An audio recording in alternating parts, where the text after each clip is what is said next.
Welcome to Not That Girl Anymore, part of the Liminal Network. I'm your host, Dawn Bouillon. This is more than a podcast. It's a sisterhood.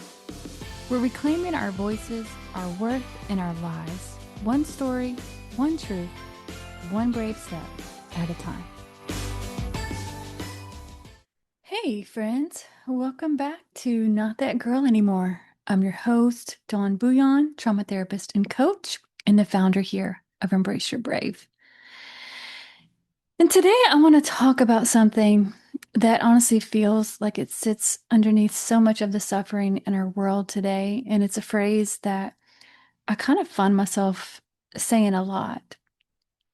And that is, we normalize what harms us and we stigmatize what heals us. And the more that I sit with people and the more stories that I hear and the more healing work I do, and I watch the world around me and I realize how deeply true this really is. Because look at what we've normalized. Living life 1,000,000,000 miles per hour in the other direction, completely disconnected from ourselves and anyone else. We normalize exhaustion. We normalize burnout and overworking and emotional suppression. And we normalize people staying in relationships that are hurting them.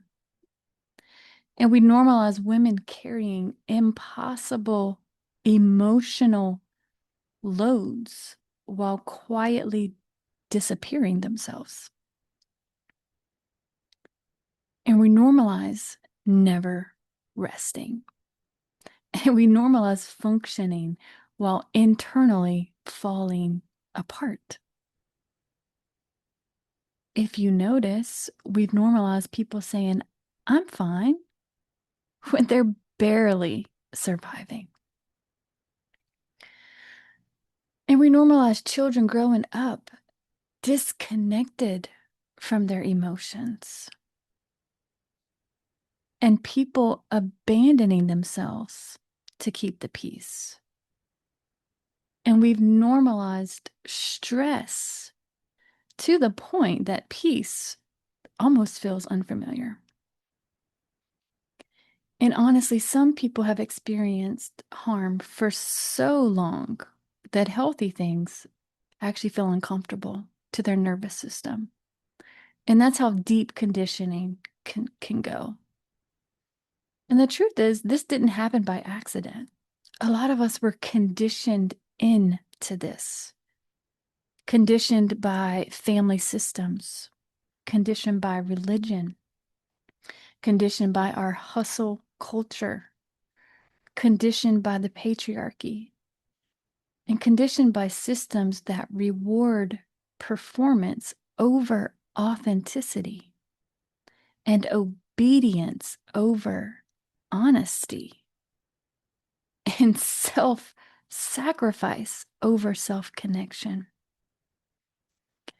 Because disconnected people are easier to control. And I know that's uncomfortable to hear sometimes, but it's true. When people are taught not to trust themselves, not to question authority, not to feel too much, and not to have any needs, and also not to rest, and also not to speak up, and they slowly become disconnected from their own humanity.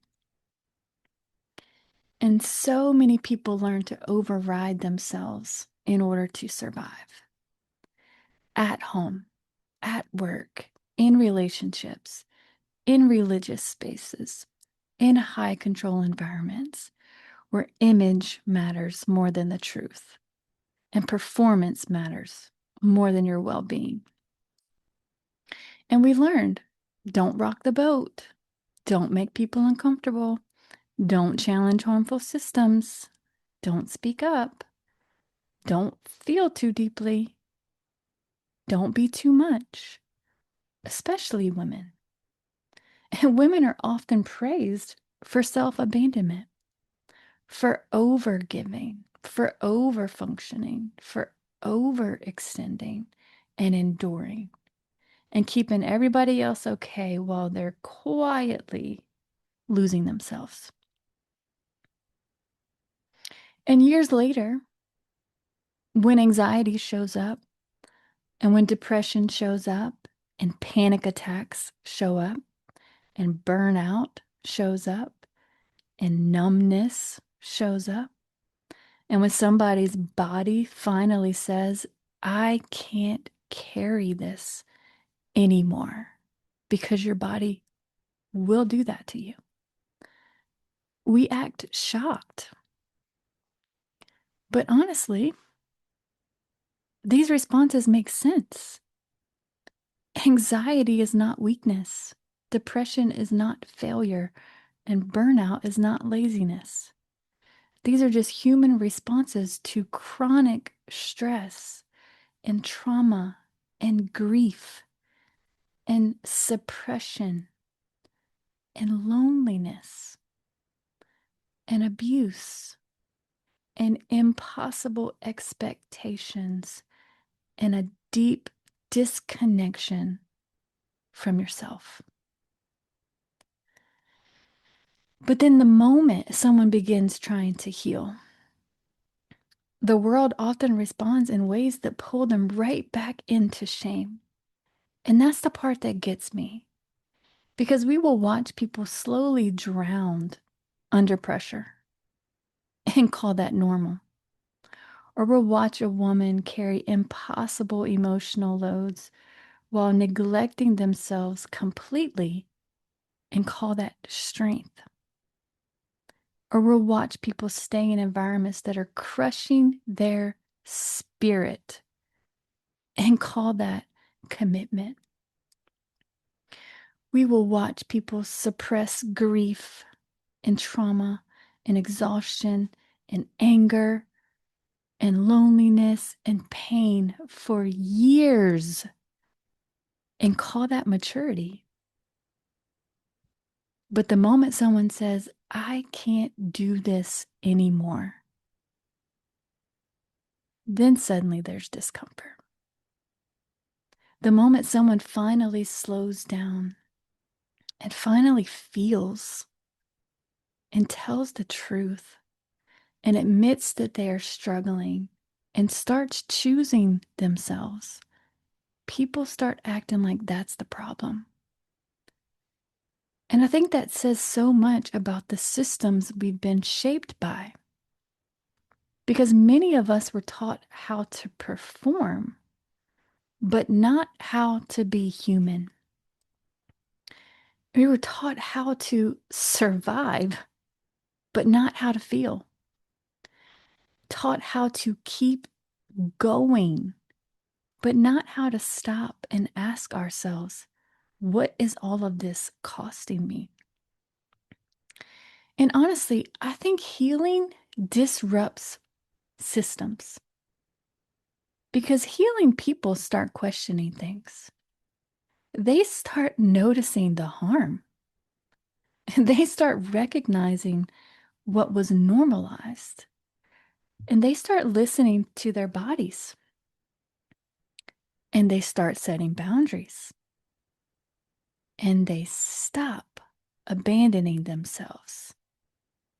And they stop carrying shame for having needs. And not everybody is comfortable with that.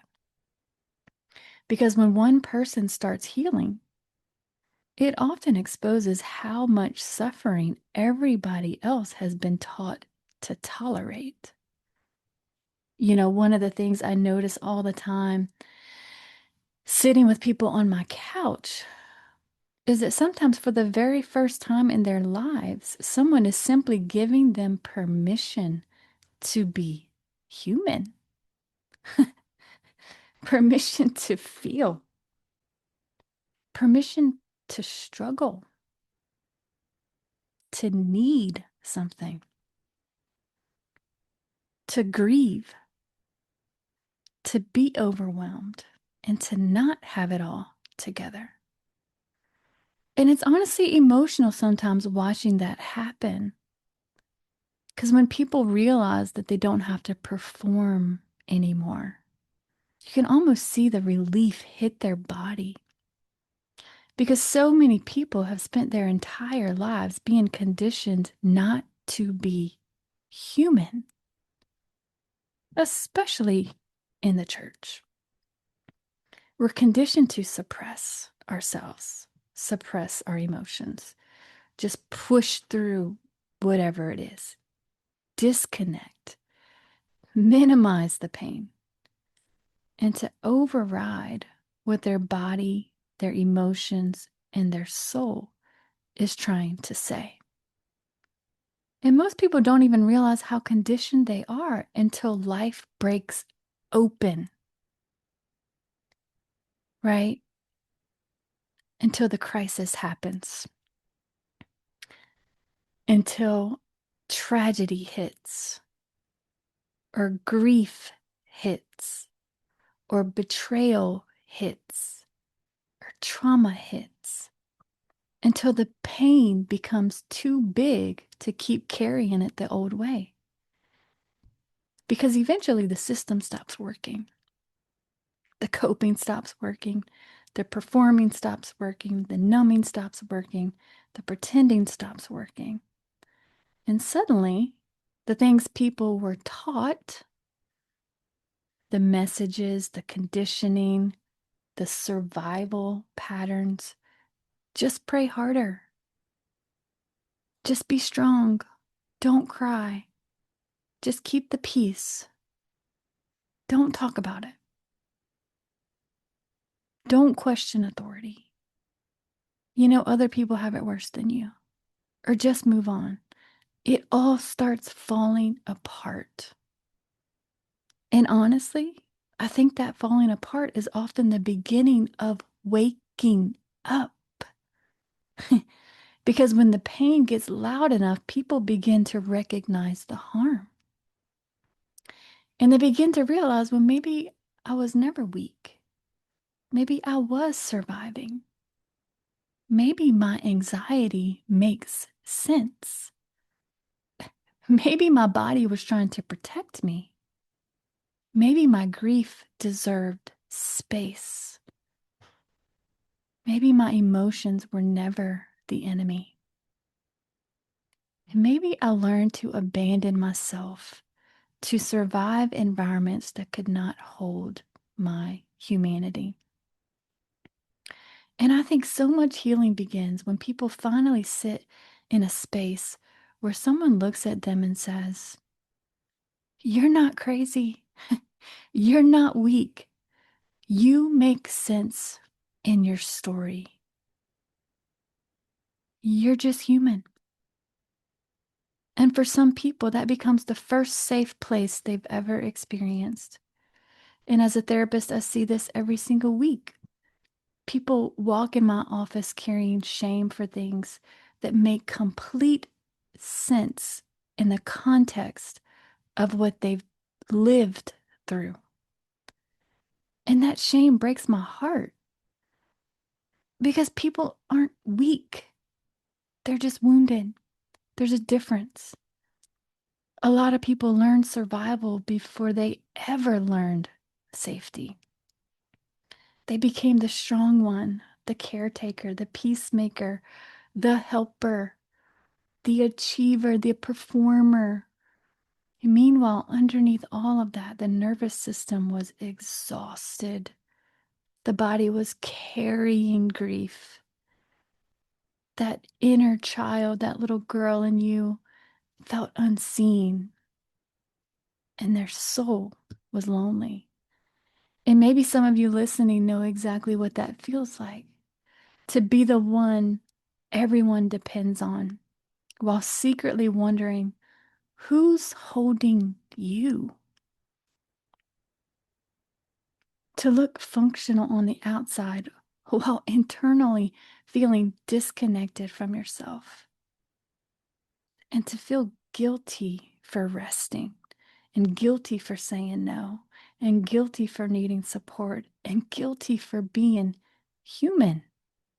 And I just want to say this so clearly today. Your humanity is not the problem. Your emotions are not the problem. Your needs are not the problem. Your tears are not the problem.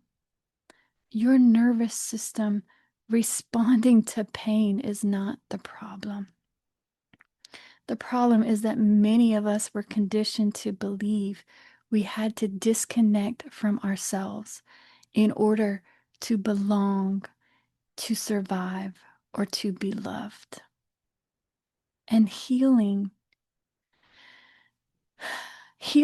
is the process of coming back home to yourself.